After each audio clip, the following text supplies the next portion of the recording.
end of Krypton is here. The planet is crumbling on itself. The Kryptonians are no more.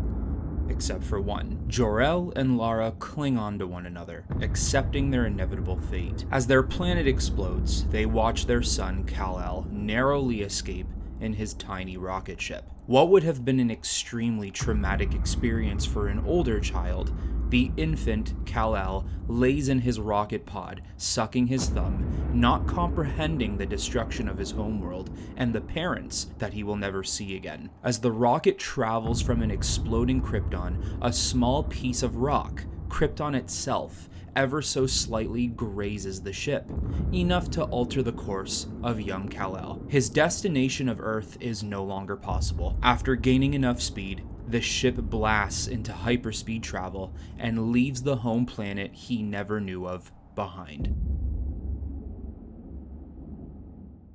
On Oa, the Guardians convene for council above the massive lantern battery that looks over the city. Exiting hyperspace and entering the atmosphere of Oa is Kal-El's ship, crash landing outside the walls of the city and into the lifeless desert world that Oa truly is. The Guardians leave the walls of the city to investigate the disturbance. The 12 Guardians surround the small ship that wouldn't even fit them inside of it. The door on the rocket opens, revealing a baby. Looking up at 12 floating blue aliens, Kal-El, believe it or not, starts to giggle instead of scream or cry. Some Guardians smile back at baby Kal-El, some look at each other confused, and others look at the construction of the rocket ship, recognizing Kryptonian craftsmanship. The Guardians begin to realize what this means.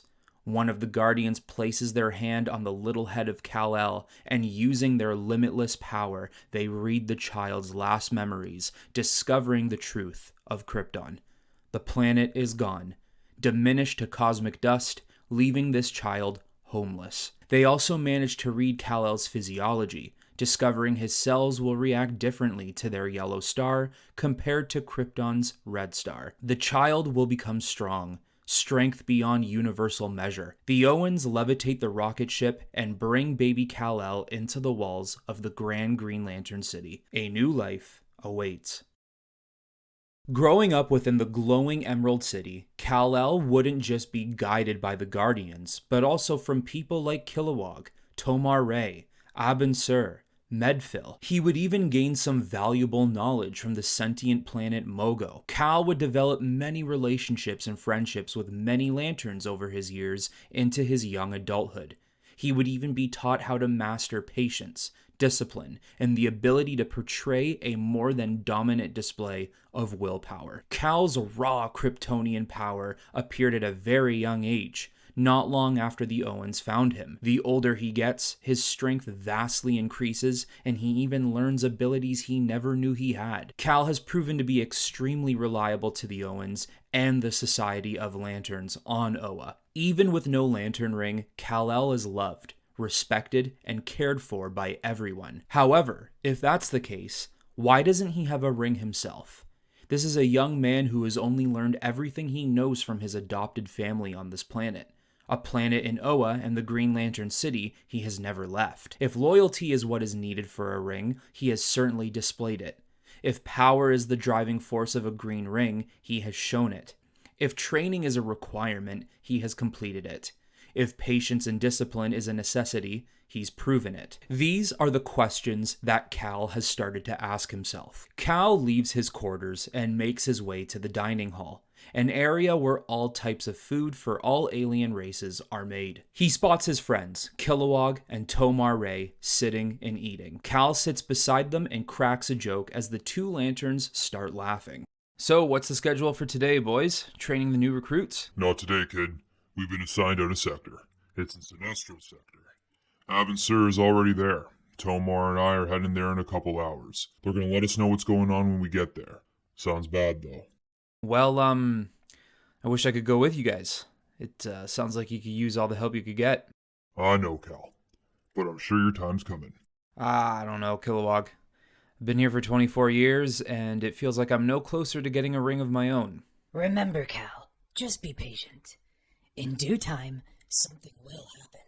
Hate to cut this short, but, we gotta go, kid. Kal hugs Kilowog and Tomar, wishing them luck, and watches them leave the dining hall, taking off into the sky. Kal, outside of the city walls and in the wildlike desert, is training, flying around and creating obstacles for himself, using his heat ray and shooting rocks in the distance to better his accuracy, and punching large objects to see how much damage he can do, depending on the amount of strength he uses. Hovering and watching from above is a single guardian. Kal, Oh, Guardian Ganthet. I assume you heard me out here? we heard you and felt the tremors. You're becoming exponentially powerful every day. Yeah, I keep forgetting. I often don't feel it. The bookkeepers told me you weren't in the libraries today. Is there something wrong? Kal's questions weigh on his mind heavily, so much that Ganthet can feel Kal's mind race. Ganthet, who happens to show much more emotions than his other Guardian colleagues, places a sincere smile and continues his inquiry into Kal. You have not been quite yourself lately. I've noticed, and so have others. What is bothering you, Kal? Frustration, mostly. I don't understand how I haven't been given a ring yet. I have all the qualifications. I'm more than ready. You and all of the other Guardians know how powerful I am. Imagine how much I would be able to do with a ring. Every day I spend in this city, whether I'm flying around, helping new recruits, reading in the libraries, or even sleeping in my quarters. That main battery in the middle of the city, I feel it. It's not just overlooking the city, it's overlooking me. It's speaking to me. I feel it in my bones like I should be a lantern. Kal doesn't notice this, but Ganthet squints his eyes, curiously looking at Kal, considering what he just said was very, very interesting. I've read enough about my people's history. Many Kryptonians were travelers. I've been confined to this planet since I landed here. I need more. I want to be more. Ganthet understands Kal's frustration. Frankly, he's the one Guardian who has always known Kal is destined for great things. The day you landed on Oa, I placed my hand on your head.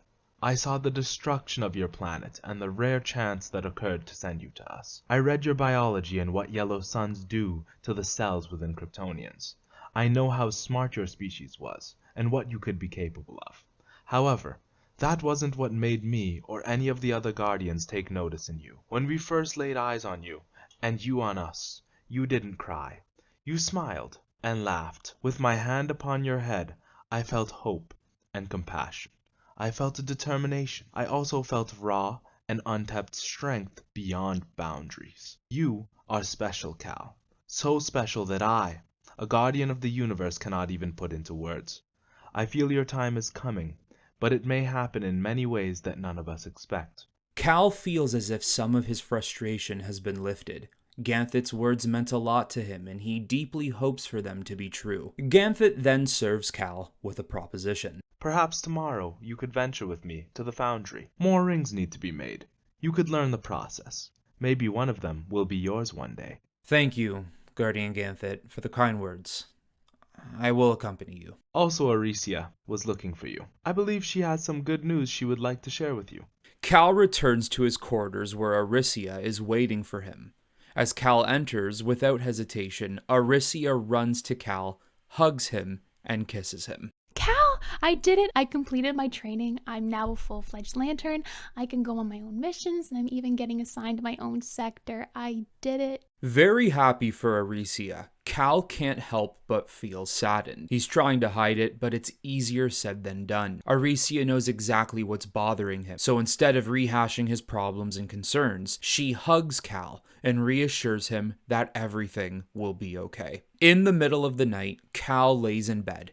With Aricia fast asleep, it gives time for Kal to look out his window and stare at the massive battery towering over the city. His lust for a ring is almost becoming unhealthy. There lies a reason on why he possibly doesn't have a ring. Kal doesn't see it that way though. For every negative thought and emotion a Green Lantern shouldn't have, he has thousands of thoughts and emotions a Green Lantern should have. Although the battery calls to him, Kal is confident that he hears the emerald light speak to him. They sound like faint whispers in his ears. something that could easily be mistaken for the wind, but in his mind, they feel like words, meaningful ones too. After looking at the battery for so long and hearing its voice, he sneaks out of his quarters and flies to the battery at the core of the city. The battery and the energy held within is so big that even flying next to it looks like it's so far away. That is how Kal feels. Everything he has ever worked for is right in front of him, but he just can't have it. Every time Kal comes this close to the battery, he feels full and warm. Kal likes how it feels, and it calms him down, but realizes that this obsession is not good. Instead of worrying about what he can't control, he needs to worry about what he can control. Even without a ring, he's still powerful. He still has purpose. But what is that purpose? He asks himself. He's read enough texts and histories in the great libraries to know the universe is filled with so much potential. He could be anything and do anything, but being and doing anything else feels pale in comparison of the only thing he knew he ever wanted, to be a Green Lantern. Ganthet slowly flies in beside Kal and hovers beside him as they both watch the beauty and the immense power of the Green Lantern battery. Ion is believed to be as old as the universe, if not older. If the entity is older, our understanding of the universe is even more incomplete than we believed it to be. Almost 15 billion years of servitude. Ion never gets tired, huh? No, this is its chosen path. Ion has served as a symbiotic relationship with other very talented Green Lanterns in the past, but its connection is to the battery. Ion has no other purpose than to ensure the longevity of the Green Lantern core and its willpower. For a few moments, there is a respectful silence between Kal and Ganthet as they peacefully observe the battery. Fly through the battery. What? Why? It speaks to you. I know it does. In fact, all the Guardians know as well. When you mentioned it to me earlier, I was surprised because we were not sure if you had realized it yet. I believe there is much more to your power than we can see. As a Kryptonian, your cells react to the energy of a yellow star. It makes you immensely powerful. However, the Green Lantern's light shines just as bright and produces the same amount of energy our star does for years. Your body has fed off both of the nutrients. I can't even begin to imagine how powerful you will be once your body realizes it. The only way for that to happen is if you fly through the light. Give your body the shock it needs, and you will have the power of both a Kryptonian and a Green Lantern. Wouldn't I need a ring to utilize the power? No, I believe you will hold the power within you. Didn't you tell me earlier to be patient? I changed my mind. Kal, without hesitation, approaches the battery. Before flying through, he closes his eyes and feels the power surge through his body. Inside is like a different world. It feels and looks as if he's in another dimension of space and time. While inside, he sees the entity, Ion, which has the shape and form of a whale, flying around him in the distance. Ganthet levitates to the other side of the battery, waiting for Kal to come out. After a couple of minutes, Kal exits the light of the battery and levitates towards Ganthet. Kal is completely surged with green energy all over his body. His veins are shining green, which makes his skin green, and even his eyes, which glow red with heat ray, are now glowing green as well. He is protruding so much energy, Ganthet has to shade his eyes. Kal, how do you feel? I feel unbelievable. You're right, the power I feel is unimaginable, yet I feel completely in control. Kal clenches his fists and his Green Lantern energy slowly disappears. Kal is beyond happy, so happy he could cry. He opens his hand and tries to create an object with the Green Lantern energy and creates the object of the battery in the middle of his hand. Ganthet and Kal both laugh and smile, glad that this process has worked. Kal then forms the battery from his hand into a blast and shoots it into the night sky. However, their excitement will be cut short. The other 11 Guardians appear and float around Ganthet and Kal, looking very unpleased. In the Guardians' council chambers, Kal sits in the center of the room, while the Guardians sit in their chairs, hovering above him. Arguing is heard all around him as Kal stares at the floor, contemplating what might come next. Ganthet sits amongst his Guardian colleagues and goes to bat for Kal, explaining how he believes Kal is meant for more, and that he has waited long enough. The other Guardians argue that giving him this power is dangerous, and that Kal himself is dangerous even without the power of Green Lantern because he's a Kryptonian. Kal wasn't expecting that, the remark of a Kryptonian being dangerous. He doesn't exactly know what this means. One of the Guardians exclaims that Ganthet should be the one to explain their reservations on Kal, since Ganthet insists on denying the will of the other Guardians when it comes to Kal. Ganthet, looking concerned and worried, looks towards Kal. Kal, there are reasons why you never received a ring.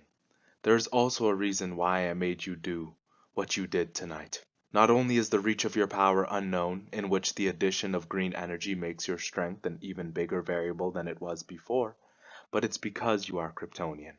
Kryptonians through centuries have been known to be brash and ignorant. Your people were natural conquerors, which made them dangerous to many civilizations. It is because of a survivor from your homeworld why this council fears you and your abilities, and what you could do if you were given more power. Kal doesn't know what to say. He has much to learn about his people, which means his disbelief is understandable. Another survivor? I was told I was the only one who survived Krypton. No, you weren't. It was out of fear and concern for you and your species' reputation that we never told you the truth. 8 years after your accidental arrival on Oa, Drew Zod, a military mastermind from your planet, made his way to Earth, which was where you were supposed to land before your flight path changed. Earth is where Zod claimed a new domain and demanded the creation of New Krypton. He destroyed all of Earth's governments and military defenses, and even destroyed one of the planet's continents to prove his dominance over humanity. We at one point sent lanterns to put an end to the situation, but it ended in their death. Zod is too dangerous. We haven't been able to send anyone to protect that sector ever since. This council, excluding myself, believes you are too dangerous with this much power. It is uncertain what could become of you, and if you would do what Zod has done to Earth, to us, or to other civilizations. There is a silence in the chamber that feels like it lasts for hours. Kal was hit with a lot of information that will take weeks, if not months, to process. Ganthet tries to get one last statement in to Kal. You are different, Kal. I know you are. With this power you can do good. You can stop Zod once and for all, and show everyone that you aren't your ancestors. Ganthet gets interrupted by the other Guardians, who all begin to talk in unison. It is by the judgment of this council that Kal-El, son of Krypton, is to be stripped of the Green Lantern power. The power was unearned and wrongfully thrown upon you by another Guardian. Punishment must be taken. The Guardians can be heard talking to themselves, explaining that the process of removal may be difficult, considering the power of the Lantern is residing within Kal's cells, the same way he has earned his power from the Yellow Star over Oa. The process will be painful and could even result in death. How could you do this to me? I have only ever done what was asked of me. This is my home. It's all I know. I would never do anything to harm this place or anyone. Ganthet begins to argue with the Guardians, begging for them not to do this. The Guardians ignore Ganthet, wave their hands, and lift Kal-El, sprawling him out and trying to eject the energy from within his cells. Kal screams and grunts in pain. Even the Guardians are having a difficult time extracting Kal's power. Please don't do this! I can't! Ah! Kal's body and power produces a natural defense, bursting into a massive green ball of light and exploding. He destroys the council chambers and sends all of the Guardians flying back. Kal slowly gets up from the ground, his body steaming from the energy he just produced. Alarms all over the city begin to blare. Ganthet quickly helps Kal to his feet and gives him a shard. There's no time to explain, Kal. You must leave Oa. Find sanctuary elsewhere. Place this in soil, and all your questions will be answered. Just know I didn't lie to you, Kal. You are destined for great things. I hope to see you accomplish them. Now go. Kal looks back at Ganthet with tears in his eyes. Kal turns around and flies from the chambers into the sky, nearly leaving the atmosphere of Oa. Kal, where are you going? Cal comes to a complete stop, turns around, and sees Aricia, who is looking at him, confused, worried, and nervous. Aricia looks down in the distance at the council chambers destroyed, his clothes torn apart, and a shard in his hand, and even his eyes glowing green. No, Aricia, look, please listen to me. This isn't what it looks like. They were gonna kill me. Ganthit, he... Go, Cal. Now. She gives him one last kiss. Cal turns back and makes his way out of Oa's atmosphere. As he flies away, he takes one look back at Oa, the only home he ever knew. But his mood suddenly changes as he looks straight ahead and becomes overtaken with a newfound purpose, blasting off and disappearing into a glint in space.